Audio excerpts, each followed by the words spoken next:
Hello, everybody. Welcome on in to Press Coverage, where we help you gain an edge in fantasy football. I am your host, as always, Wyatt Bertolone. With me today, Andrew Erickson from Fantasy Pros to talk about some of our favorite late round targets. Andrew, how are you, and what have you been up to lately? I'm doing great, Wyatt. Thank you for having me on here. We're doing this recording 4th of July week. We're heading into the weekend, so very excited about that. Firing up the grill, getting the drinks flowing. So good times galore. So happy to be here. Love to hear it. Well, let's jump right in to these players. I think there's a lot of interesting players on the menu tonight, and you're going to start us off. So how about it? Let's break it down. So I'm going to go to the wide receiver position. Keon Coleman, second-year receiver for the Buffalo Bills. And I think that he's an interesting sleeper player you can get outside the top 100 because his season last year was really good before his injury. Before the midseason wrist injury in week 9, he was starting to really emerge for the Buffalo Bills. He was averaging over 2 yards per route run. And NFL Next Gen Stats has a stat in terms of receiving yards over expectation. And through 8 weeks, he had the most, or the third most, by a rookie wide receiver behind only guys, Jamar Chase and Justin Jefferson. So he was checking off a lot of the boxes of a player on the verge of a breakout in year one, and then he got hurt. And the coaching staff has kind of echoed the sentiment that he was never really the same guy after he came back from his injury. And we saw the Buffalo Bills have traded for Amari Cooper. They were doing a lot of different things. They were rotating players, and Keon Coleman, that injury really halted his breakout in year one, despite the fact that all the high value opportunities were there for him in this offense. He led the team in red zone targets before his injury with 8. And just the way that you look at Keon Coleman, Josh Allen was going to him in the red zone. Like, you could see that in year one where Josh Allen trusted Keon Coleman to go up and win those 50-50 balls to catch touchdowns. So when I'm looking at players that could have a touchdown spike, Keon Coleman kind of checks off that type of box. He's a second-year player, a second-year receiver. I've done work where identifying the next wide receiver one. A lot of the time, it's players entering their second season. So for me, a Keon Coleman going where he is, he's attached to an elite quarterback. So there's no question marks about, can his quarterback support a fantasy wide receiver one? We've seen that before with Josh Allen. So I think that Keon Coleman can win in a lot of different ways. And even last year, he was just one of 2 players that finished top 10 in efficiency in terms of yards after the catch per reception and average depth of target, which is very hard to do because they work against each other. Usually you don't see guys with long depths of target also average a lot after the catch. So I think he offers a lot. If it hadn't been for that injury, he would be going way higher, I think, in drafts this season. So for me, Keon Coleman is a breakout wide receiver I'm looking at in the later rounds. For me, just honestly speaking, I haven't drafted a lot of Keon Coleman this offseason. I just the fact that they continue to stick him out at X when it's maybe not his most natural position in the NFL just worries me a little bit. But I think even people who aren't drafting Keon Coleman like me have to admit the potential that exists within him based on his physical profile coming into the NFL. He is still somewhat of a raw wide receiver transitioning to, football later in his career full time.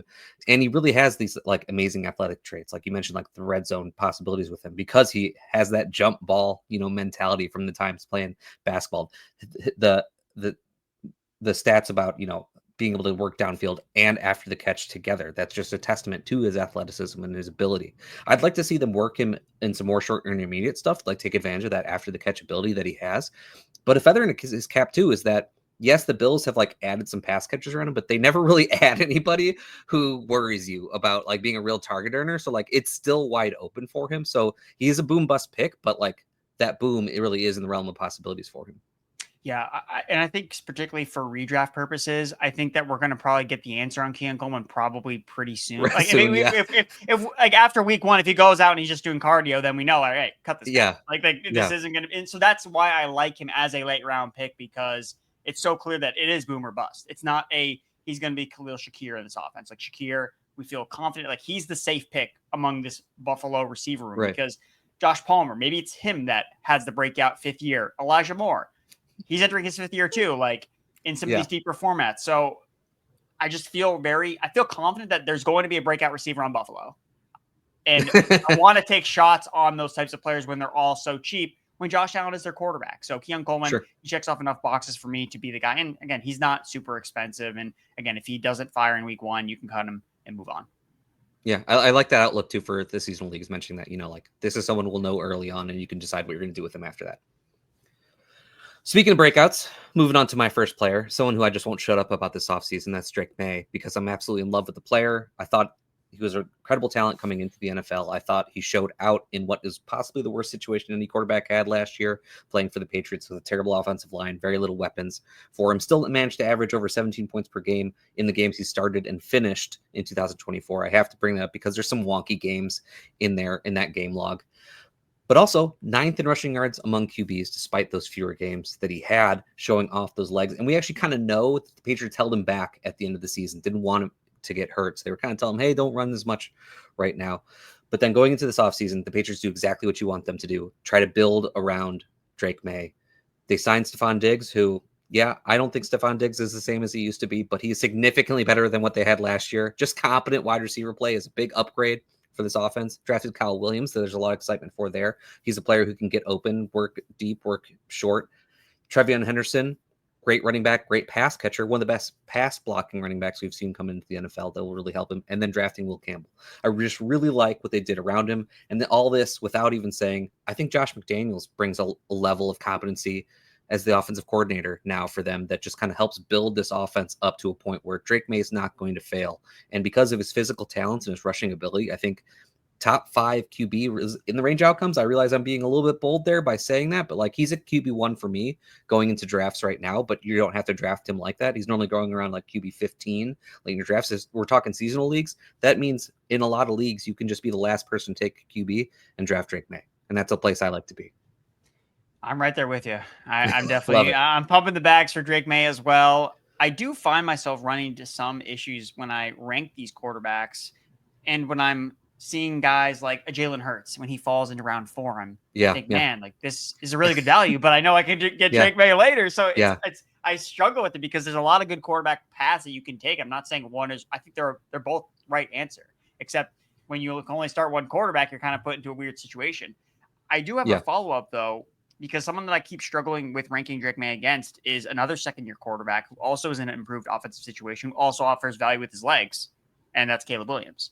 So that's the person I have them ranked back-to-back, and I want to keep my being is like put Drake Maye ahead of him, put Drake Maye ahead of him, but then I look at the situations and I'm like, the Bears situation is still significantly better than the Patriots. I know you talked about how it's improved, and it has, but still, when you take it out and compare it to every NFL offense and every NFL situation, I mean, it's night and day. I mean, the Bears have better receivers. The Bears have again, play caller. I guess you could. I mean, I'm going to give Ben Johnson the benefit. I would. And then offensive line. Like the Bears improved their offensive line. The Patriots, they drafted an offensive lineman. Well, like that's what they did. So, do you see them very closely at least, or is it no?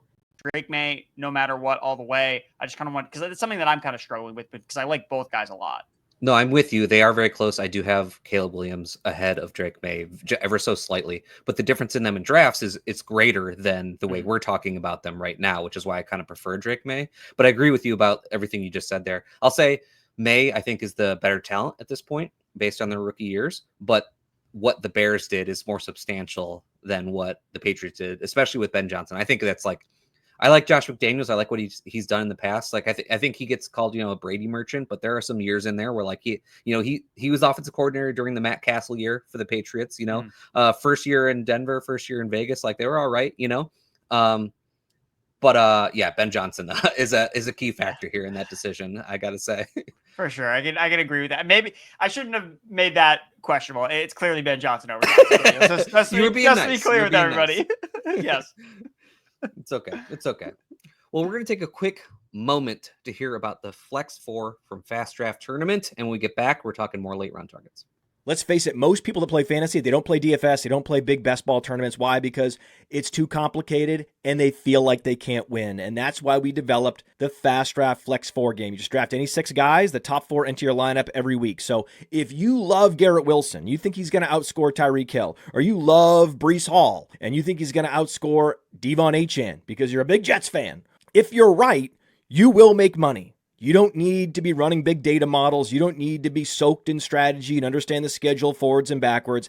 That's the beauty of Flex 4. Sure, those with great strategy win more money, but those that have strong takes on players can also go out and monetize those positions. And the beauty is it's just $5 a draft, just $5. You can draft 150 times and the winner gets 10 grand. So use your host promo code to get a $50 deposit match. So when you deposit use that promo code, and then you get $50 on me. Because Flex 4 is a whole new way to play best ball. Back here on press coverage with Andrew Erickson, talking about some of our favorite late round targets. Andrew, you've got another one for me. Let's hear it. Going to the running backs, Jordan Mason for the Minnesota Vikings. I think that with Mason, it's a bet on this is the player that can carve out the touchdown, the goal line role in the Minnesota Vikings offense. That I think for the most part, we feel pretty confident, even if it's JJ McCarthy as a starting quarterback. This system that has been put in place by Kevin O'Connell, it seems like it doesn't matter who the quarterback is, whether it's Nick Mullins, whether it's Sam Darnold, it just cooks. They put themselves into scoring opportunities. And last year, what we saw from Aaron Jones was he was efficient in terms of creating yardage, but where he was at his worst was at the goal line.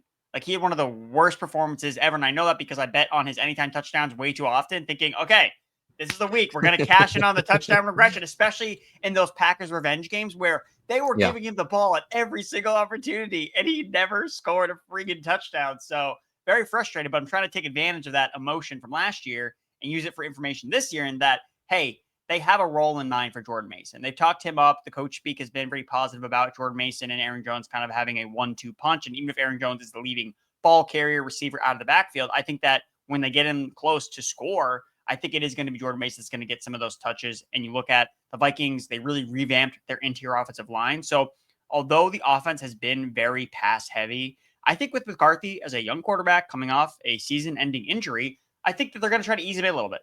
Take a little pressure off of their quarterback, give him a strong run game. We know the Vikings defense is pretty good, so don't put so much pressure on him in the opening month of the year. I think they're going to lean on the running back, so that's why I like Jordan Mason, especially after last year. He was fantastic filling in for Christian McCaffrey, 7th in yards after contact, second in the NFL in rushing yards before his injury in week 8.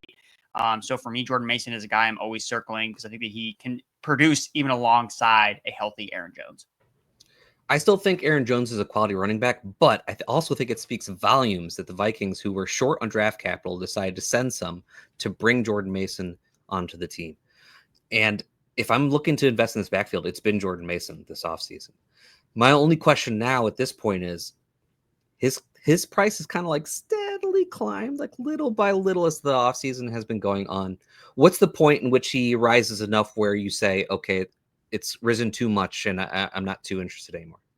Yeah, I think that's a really good question because Jordan Mason, if he was a very expensive running back, or if Aaron Jones got hurt or something like that, he could be kind of viewed as a dead zone running back, right? If he was expensive enough because he's 26 years old. Really, it was last year where he had his 1 year of production. And these are the boxes these are red flags essentially for players like, oh yeah, he's a round 4 pick. It's like, wait a minute. Like we don't want to invest that much in him. So I don't think that he's going to get up into that type of range unless there is an injury or a preseason injury to a guy like Aaron Jones, which again, not out of the range of outcomes. Aaron Jones does get banged up here and there. I think for me though, maybe if he goes into like the 7th round, I think that's probably where I'm starting to get a little queasy. I mean, I'm really high on Jordan Mason. I know I was on another show talking about bold predictions, and I think Mason could lead the NFL in rushing touchdowns. Like if he really does get this role, I think he has a ton of touchdown equity in this offense. But again, I will point out that he also wasn't great at the goal line last year for the 49ers. So maybe the Vikings have just acquired 2 bad running backs at the goal line and they're trying to go back to like, let's just throw it to Jefferson and see what happens. Yeah, maybe it's JJ McCarthy season. Yeah, maybe it's just all the great receivers they have that just score. Jordan Addison just never gets hit by touchdown regression, just 10 touchdowns every single season. So that would be a play against Jordan Mason. But I think as long as Aaron Jones is healthy, I don't think he's going to really get to a point where, man, I have to stop taking Jordan Mason. Yeah, I think I'm with you that he's never really going to rise too far because, the only people that are really drafting these days are the degenerates like us, right? But like once the more general crowd starts to come in, who come in for their 1 redraft league, whatever, like he's not going to get drafted that highly because they're going to go Aaron Jones. So I think there's a chance like his ADP actually settles back down slightly as the season draws near. So maybe we even get a better price. All right. Next one for me, Cedric Tillman. So now you got to do some game log sample sizing here with me for Cedric Tillman because we're looking at after Amari Cooper gets traded, there's a 4-game sample size basically where he plays the entire games before his concussion ends the season. But in those 4 games, 18.1 PPR points per game. Now, He was a Jameis Winston merchant, just like the entire offense was a Jameis Winston merchant during that time. But I bring up that point per game because during that same time frame, Jerry Jeudy, 14.1 PPR points per game. That's a sizable difference between their fantasy point output in those 4 games. Now, that might balance out over a longer period of time, but in those 4 games, I just use this to show Cedric Tillman was producing at a high level next to somebody who can also produce at a high level. It's not like he was just by himself in the offense. This offseason, I thought the Browns could possibly, spend some capital on wide receiver. They did not. Basically locked in Cedric Tillman as their starting X wide receiver going into 2025. And people are worried about the quarterback situation for the Browns. I absolutely am as well. It's pretty terrible. We're probably going to see multiple starting quarterbacks for the Browns this year. But the one thing that you can rely on is Kevin Stefanski's coaching and his willingness to just pass the crap out of the ball if he has to when they fall behind. Last 2 years, the Browns have been top 5 in pass attempts. They've been first or tied for first in total plays. Yes, I realize there's some overtime games in there, but this is just to show that we can rely on Kevin Stefanski. This is not going to be a good team. They're going to be playing from behind a lot. I imagine this team is going to be passing a lot. Even though they may not want to, I think they're going to be forced to. And I think Cedric Tillman at his price, essentially at the end of drafts, is pretty darn worth it considering he's a starting wide receiver, possibly the number 2 target. I actually think it's David Njoku, but it's not out of the realm of possibilities because we literally saw it last year. What do you think? I know every time I see a stat about Cedric Tillman or Jerry Jeudy, I always comment with friends don't let friends forget that Cedric Tillman outproduced Jerry Jeudy last year when he was healthy and Amari Cooper wasn't part of the offense. So I'm with you with that. If anything, it points out to me that Jerry Jeudy does have some holes you can poke in his projection he's the number 1 drafted Browns receiver. And I think that that's very fragile based on we've seen Njoku when he's healthy be a huge focal point in this passing game. And if you look at Joe Flacco is probably going to be the week 1 starter. Yeah. Will he, how long will that last? I'm not exactly sure, but he's not taking a lot of reps in OTAs because he knows hey, I'm going to be the starter. I don't need these reps given to the young guys. Makes sense. And when you look at who's the one receiver that doesn't have chemistry with Joe Flacco, it's Jerry Jeudy. He hasn't played. Joe Flacco was on the Browns when Cedric Tillman was on the team, when David Njoku was on the team. So I think that we could get a weird influx because, like you said, there are so many quarterbacks that can start for this team that it could be this month, it could be Cedric Tillman. And the next month, it's Deontay Johnson. And the next month, it's David Njoku. So if anything, it's take advantage of Cedric Tillman because he is cheap right now and because we know he's capable of putting up a month of spike week production because he does have a alpha body type, big X wide receiver, kind of a dying breed in the NFL. I really like Cedric Tillman as a prospect, and it was so frustrating the first year plus where he wasn't getting on the field because Cooper was playing. So to see him kind of break out, I was really on board last year. Then the concussion was just devastating because we didn't get to see him finish out the year. But I'm with you, especially with taking shots on these Browns players, because I think the big point to make is they're kind of underrated as a passing unit where it may not be pretty, but it should have a decent amount of volume that's going to fuel some of these receivers. So I want to fade Jeudy and then take guys like Cedric Tillman. Deontay Johnson, he's free. And if his head is screwed on right, he's a good wide receiver in the NFL. So I agree with you that all these Browns players not named Jeudy are definitely worth taking some shots on late. People forget at one point Cedric Tillman was a very highly thought of prospect in college before an injury kind of derailed his steam he had going towards the NFL. He outproduced the Biletnikoff winner at the time, Jalen Hyatt. Yes. People forget. Maybe they won't forget anymore. All right, Andrew. You got another player for me. Let's hear it. Yes. My last guy, I'm going to tight ends, Tucker Kraft for the Green Bay Packers. And I can come here with all the stats I want in the world, but sometimes I just want to draft players that I know are good at football. And that this guy's if I'm going to bet on who's going to be the next George Kittle, it's Tucker Kraft, because he just makes plays with the ball in hand. Yards after the catch. Before we got on into a lot of this advanced metrics, like 10 years ago, all I cared about was what does this tight end do when he gets the ball? Who's a that's dog? That's all I care about. And that's what Tucker Kraft did last year. He was number 1 in terms of yards after the catch per reception, 15 forced missed tackles. The only guy who had a higher explosive receiving rate at tight end was George Kittle. And then it was Tucker Kraft. So I know we are pulling our hair out trying to figure out, okay, who's going to be the Packers' number 1 wide receiver? Is it Jaden Reed? Will Romeo Doubs ever do anything? Matthew Golden, first round pick. Is he an alpha? Is he a beta? I don't care. I just want Tucker Kraft because that is a guy who I think can be an alpha in this offense. And we're always trying to figure out, okay, can this tight end lead his team in targets? I think Tucker Kraft has a chance of doing that. LaFleur has talked about comparing him to guys like Travis Kelce, guys like George Kittle, guys who have been fantasy tight end ones. The talent is clearly there. And if he gets the opportunity in a passing game that I think is underrated, I think last year they had to run the ball so much because Jordan Love was injured. I think that their Packers defense is not good. I think this team's going to be in a lot of shootouts. And I think that means Tucker Kraft is going to have a breakout season. So for me, he is just so late. And I know that tight end, again, another weird, a weird position to look at this year because you have the elites and there's a lot of other late round options. So Tucker Kraft kind of falls in a weird range where usually I don't like drafting tight ends in his range in that middle tier. But to me, he seems more like a player that's going to finish closer to the elite tier when it's all said and done. And when we're drafting tight ends next year, I think that Tucker Kraft is going to be throwing his name into the ring of like, oh, who are some of the first tight ends coming off the board? I think Tucker Kraft's going to be part of that conversation. You will get no arguments from me on this one. I love this call. When I saw your players, this was what I was like, yes, Tucker Kraft. I love to hear it. Yeah, I mean, I love what you're bringing up about the wide receivers because that's the thing. People say, well, it's a muddy situation because all the wide receivers. Well, those wide receivers rotate. Tucker Kraft does not rotate. Tucker Kraft is on the field all the time. And why can't he be the focal point of this offense with how efficient he is as a player after the catch, the things that he can do?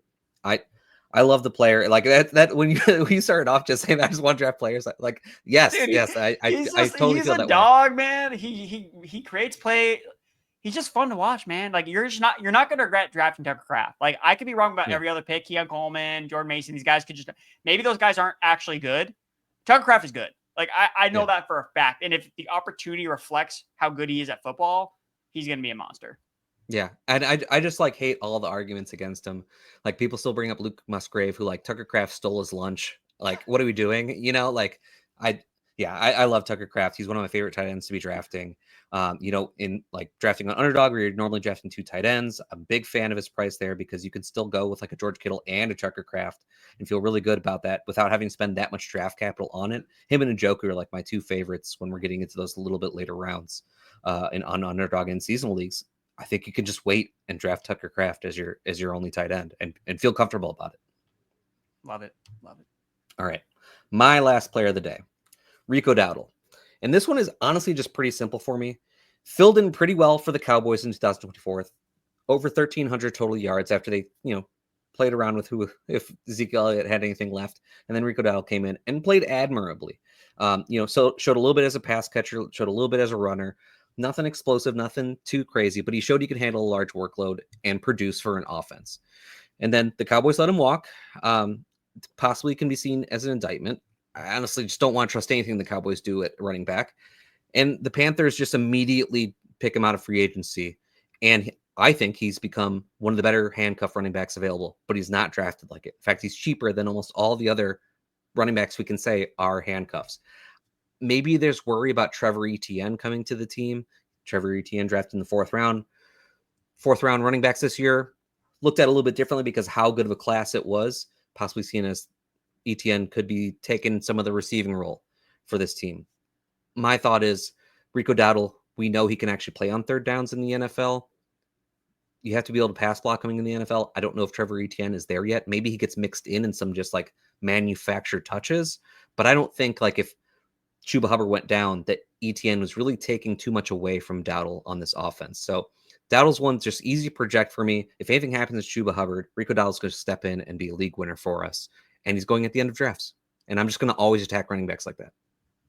Yeah, Rico Dowdle is interesting because I think that you laid out the positives for him where it seems like he's a clear-cut handcuff. And I think that Etienne, I don't know that he was someone that was viewed super highly as a specific prospect. Now, in the context of the class, again, I think that every veteran running back was basically put on notice to an extent where because this class was just so loaded, right? So even the guys that maybe we didn't love, they would have been higher ranked in weaker running back classes. So I think that's something you always have to keep in mind that just any rookie running back could make noise in this class. So don't necessarily overinvest in the veterans. But that being said, Rico Dowdle's, he's really cheap. And he had 1,300 yards last year with backup quarterbacks. Like that's when he took over the job when Dak Prescott got injured. So that was something that I look back at, like the story of Rico Dowdle, because he had that breakout game against the Steelers. We're like, all right, saddle up, baby. Zeke is gone. And then like the next week they go back to Zeke and you're just pulling your hair out. And I know you talked about the indictment. I think that Dallas is really hard to read in terms of how they're viewing running backs. It seems like after they signed Zeke and it just like totally backfired on them, they're just like, well, we can never spend any money on a running back ever again, no matter what. And that hasn't necessarily worked in their favor, I would say, because they're just scraping the bottom of the barrel for all these running backs, bringing Ezekiel Elliott back, not re-signing Tony Pollard. So I think that with Dowdle, my only concerns with him are similar to what we talked about with Jordan Mason, the guy that I brought up. Rico Dowdle's 27 years old. And we just saw him break out at age 26. Like, how good is he actually? And by the time Chuba Hubbard, if he gets banged up, the time that would happen, where the opportunity is there, well, where's ETN now? Like week 1, okay, we feel good about Rico Dowdle. He'll step in and be the guy. But in November and December, well, now ETN is a little bit more caught up to speed. Now it is still a committee between Dowdle and ETN if Chuba Hubbard gets hurt, and it's really Dowdle. Maybe he's taking on a early down role. Again, I like the environment too. I don't know if you talked about that, but I like the Panthers' offense to score points. They have one of the best run blocking units in the NFL. So I would get push away. I would probably move off Dowdle if he was more expensive, I think, because I have question marks about, okay, how talented is he actually? But the fact that he is going so cheap, and I do like the environment pieces around him. And Chuba Hubbard's not perfect either. He's another one of these players that's kind of a late bloomer as well. It's just a really interesting backfield to break down. But those are kind of my thoughts on Rico. Yeah, I do really like the environment. Dave Canales has shown that he is one who's more prone to have one running back who kind of gets most of the opportunities he likes to rely on, which is why I think they actually signed Rico Dowdle, because they knew that if anything happened to Chuba, they could kind of rely on Rico Dowdle in kind of all areas. But it is true, like the free agency being before the NFL draft always creates this interesting situation where, players sign to team sign players because they don't know what's going to be available to them in the NFL draft. The Panthers could have looked at Rico Dowdle as this 3-down back that they can use if they have to, but it's preparing for, we may not be able to find something like that in the draft. And maybe ETN, they don't necessarily view that as, maybe they do. We don't really know how they view ETN yet. We won't know until the games start and we see what kind of opportunities he really gets. But it is true because, Dowdle was a late breakout, I'll use in quotations because, but it's true. There are worries about the talent, you could say. And for me, it's basically just because I think of his standing on the team, the offensive environment, what would happen if anything happened to Chuba. I like the outlook, the projection for him, because he's one of the cheaper handcuffs, if not the cheapest handcuff you can find.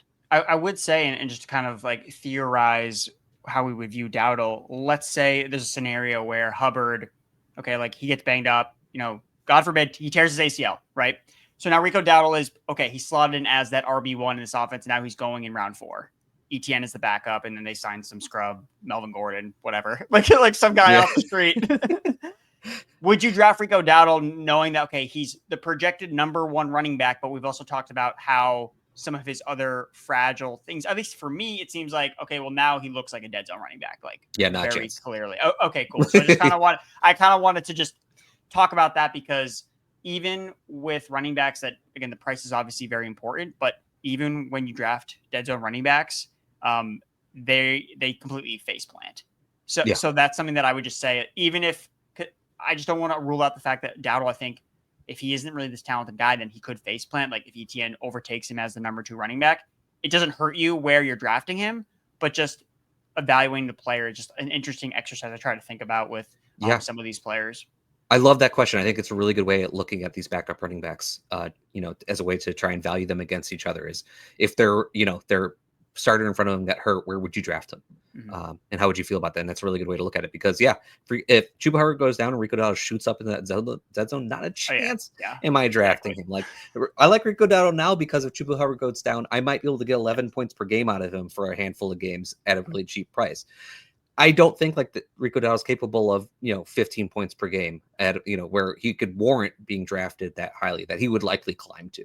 Right. Love it. Well, Andrew, this was a blast. Really enjoyed having you on. But before we got here, let everyone know what you're working on, where to find you, all that stuff. Yeah, so you can find me over on X, Instagram, all the socials at Andrew Erickson _. And right now, doing all the work on the FantasyPros draft kit. You can find that over on FantasyPros.com, FantasyPros app. me, Derek Brown, Pat Fitzmaurice, all the guys over at FantasyPros creating content on the podcast, in the draft kit, a ton of fun. And also be sure to check out my cameo in the Player Profiler draft kit as well, which I am also featured. I got the privilege to do AJ Brown wide receiver 1 season. And Love it. I'm just telling you guys, like, as a quick preview, like, this Eagles offense is going to throw more next year. And that means AJB is going to cook. So get ready. It's going to be a lot of fun. Is there a more undervalued wide receiver than AJ Brown who's still ranked highly? Like, it's hard to get that out, but like, people don't realize how good AJ Brown really is. Like, if he's in the same offense as Jamar Chase, Justin Jefferson, all these, like, it's just weird. And I don't mean to like throw like any disrespect on like some of the other receivers that go in his range, but it's just like, I see AJ Brown, I see Ladd McConkey. I'm just like, man, like I just want AJ Brown. And again, Ladd McConkey's a great player, fantastic rookie season, but a lot of the receivers in the range that AJ Brown goes in, I'm just like, dude, I just want AJB. Like, this guy's so good. Like, I'll take my chances with the dud weeks where they decide to run the ball a ton and he's reading his book on the sideline, because just like Tucker Kraft, man, it just used to be like, who can make the plays with the ball in their hand? Like, who's just a monster after the catch? And that's still, to this day, it's still AJ Brown. Yeah, love it. All right, everybody. As for me, you can follow me on Twitter at WyattB_FF. Make sure you're liking and subscribing to everything Player Profiler. There's a sale going on right now over at PlayerProfiler.com. You can use the code USA to get $50 off the all-in package. I appreciate all of you. I'll see you next time.